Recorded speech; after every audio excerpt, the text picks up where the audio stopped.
Саламатсыңарбы балдар. Силер менен кыргыз тили сабагын баштайбыз. Бүгүнкү жаңы тема кийим-кече дүкөнүндө. Биз силер менен өткөн сабакта кийим-кече жөнүндө өткөнбүз.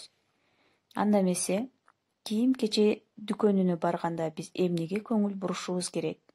Мына ушуга токтолобуз. Балдар, биз кийим-кече дүкөнүнө барганда сөзсүз түрдө алгач кийимдин сапатына, андан кийин анын баасына, арзан көйнөкпү же кымбатпы, сөзсүз түрдө аны билгенден кийин силерге туура келеби, келбейби? Өлчөмүнө көңүл бурушубуз керек экен. Андан кийин кийип көрүп гана сага жарашабы, жарашпайбы, ошого карап, андан кийин кийимди сатып алабыз. Балдар, ушул нерсени эсиңерден чыгарбагыла. Сөзсүз түрдө кийим алганда биз ата-энебиз менен барып, өлчөмүнө, сапатына, баасына көңүл бурушубуз керек. Анда эмесе сөздүк дептерибизди ачып, жаңы сөздөрдү жазып, жаттап алгыла. Арзан, дешевый, кымбат, дорогой, өлчөм, размер, сапат, качество. Эми китепте берилген диалогду окугула. Балдар, сүрөттө кимдер тартылып турат? Алар эмне кылып жатышат? Барно менен апасы демек кийим дүкөнүнө келиптир, Апа, көйнөктөрүм кичинекей болуп калыптыр.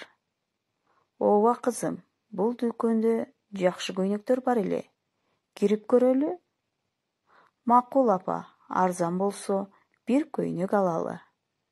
Көрдүңөрбү? Демек баасына көңүл буруп атат. Кымбат болсо да сапаты жакшы болсун дейт. Эң алгач биз сапатына көңүл бурушубуз керек экен. Сатуучу, кош келиңиздер. Саламатсыздарбы?